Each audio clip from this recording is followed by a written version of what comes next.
Look, be sure not to miss NFL Draft Night live right here on Fox Sports Radio, Thursday night, 8 p.m. Eastern, throughout the first round of the draft. You'll have insider Jay Glazer, former Cardinals GM Steve Keim, College Football Hall of Famer LeVar Arrington, and Big Noon Kickoffs Rob Stone. They'll give you the pick-by-pick predictions and reactions to every first-round pick. That's Thursday, 8 p.m. Eastern, throughout the first round, live here on Fox Sports Radio and the iHeartRadio app. Fox Sports Radio's draft coverage is presented by Choq, that's CHOQ, the reigning champion in natural men's health. Level up, guys, your strength, energy, and focus at Choq.com. You can use code DRAFT for 35% off any subscription for life. Choq, CHOQ.com, code draft. With that said, we welcome in our next guest. As I just mentioned, he will be on Draft Night Live here on Fox Sports Radio Thursday. Steve Keim, former general manager of the Arizona Cardinals. Steve, welcome to the I Couple. What's up? It's Keim time. Gentlemen, what's going on? Good to have you. We'll get to the draft, obviously, but let's start with the news of the day, Aaron Rodgers being traded to the Jets. How do you think both teams fared in this trade? And let's start with the Jets and what you think their, expectations should be of Rodgers, or what your expectations are with them. Yeah, I mean, obviously an exciting day to be a Jets fan. But, to me, you live in a business that we're in, which is a lot of forecasting and projection. The one thing you don't have to do with Aaron Rodgers is project. We know what kind of a football player he is. We know all of his accolades and what he's done for that organization. So for him to be able to make that move and to go to the New York Jets, to me, the winner is the Jets. To be able to get a player of that magnitude, to have the kind of consistency and the person in that position that can take him to the promised land. And now, and the reality is, the Green Bay Packers have some ammunition, and they have some obviously some picks to go with it. But at the same time, they have to identify a real quarterback, and we'll see if that really happens. Well, that was my question for the Packers and Jordan Love, because deep down, Steve, I thought if they really thought they had something with Jordan Love when they moved up to draft him. A couple years ago, when Denver wanted Aaron Rodgers really bad at draft night, that was probably the time you could have gotten even more at that situation if you thought you had something with Jordan Love. Do they know what they have with Jordan Love or not? No, I don't think so. I think exactly what you were saying. I think if they knew what they had and they were confident that they would have moved on a few years ago, particularly when you started to see Aaron's numbers continue to climb from a financial standpoint and the fact that there was that many years as a backup quarterback. I just find it hard to believe that they were that confident in the young man to move forward with him. The Jets, biggest question this year, or obviously quarterback, but they've solved that. But their offensive line was one of the worst in the league. Obviously, they're going to address it in the draft. Do you think their draft and, Rodgers, how much does he make an offensive line better? With that combination, do you think that'll be enough for them to protect Rodgers so they can have a great season? Well, again, the million-dollar question is you wake up out of bed and you say, do we have a chance or don't we? And about 8 teams in the NFL, because of the quarterback position, have that ability. And now all of a sudden the Jets do, where they didn't in the past.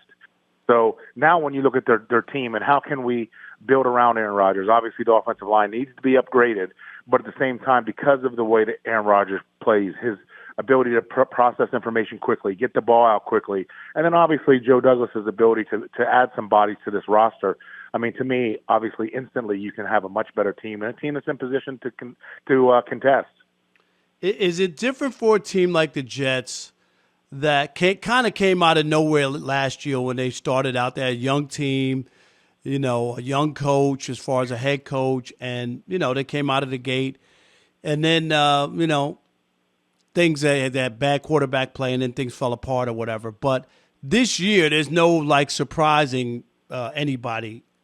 Is that right with the Jets? You got Aaron Rodgers, and they had some success on defense a year ago. Teams will be ready for them. Correct. And the head coach and the GM are now, a few years into this thing, and it's time to make a change. You have to be able to show some vast improvement to not only get your fan base off you, but to keep the people upstairs as far as ownership happy. So again, this move to me is a signal that they're ready to make a real play at it. And again, whatever the compensation is that Joe had to give up, for Aaron Rodgers, to me that really is minuscule compared to the opportunity ahead or the excitement that it's going to generate within that locker room, that area, and just the whole fan base in general. All right, Steve, let's go to the draft. Obviously, the big thing, at least at the top of the draft, is the quarterbacks. I personally like C.J. Stroud best, but I hear everybody seems to love Bryce Young. The only question mark seems to be his size. Now, you drafted Kyler Murray, who's a small quarterback, and Bryce is smaller than him.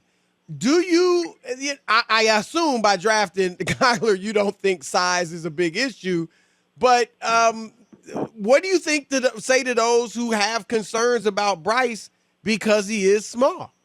Well, to be straight with you now, Bryce and Kyler, both 5'10", and Bryce was 204 pounds, and Kyler was a little less than that coming out. Now he's gotten a little bit bigger. My biggest thing is with quarterbacks, as I've gotten to do it more and more throughout the years, is the old prototype is really not as much of a factor anymore. Obviously, Russell Wilson gave people confidence to be able to draft a smaller quarterback if they had compensating abilities, and those compensating abilities had to be making up for your lack of length, which is foot speed, ability to extend plays, eyes, instincts, your arm strength, and ability to still make all the throws. And again, to me, a guy like Bryce Young has that ability. And when you look at him, the thing that separates him from a lot of these athletic quarterbacks coming out, in my opinion, is his instincts, his anticipation, those things that most of those quarterback junkies have coming out that are the prototypes. So you add that with the skill set, to me, it's a dangerous guy. And I don't think there's any question that that's going to be the pick of the Panthers. Scott Fitterer, to me, would not have made that trade that early in the process if he wasn't convinced that Bryce Young was his man. And he would be your guy if you had the number one pick, or would he would be, because all those other quarterbacks who I feel have first-round grades, to me, they do not have everything that it takes in terms of checking all the boxes. The thing with Bryce that checks all the boxes is the moxie, the anticipation, the things that you always can't see on tape. I mean, everybody that I've talked to that I've sat down with a kid, he blows you away in his meetings off the field, his film study, his knowledge, his articulation of plays and those sort of things. So, again, to me, that's what separates him. And, again, because he's undersized, I had my analytics team in Arizona run a number of things over the years, and nobody can ever really forecast, unless you've had chronic injuries coming out, the difference of size versus not size and weather forecasting injuries. Now, here's the other thing, too, and I know this is your business, and you guys all work hard at it, but to me, the draft always seemed like a crapshoot. I mean, there have been so many busts, Steve. It really does. Like so many quarterbacks who, were great in college who just couldn't do it in the NFL or whatever. That's why I'm talking to you guys right now. No, I hey, it's all good. You know what I mean? It's just a stepping stone, Steve. Look at it that way. All right. But you get my point. It's really hard. I don't care where you play at or your tape or the interview the guy gives you. Isn't it really hard to be able to draft players to play on the next level? Listen, I mean, you nailed it on the head, because people at home are probably going to laugh at this.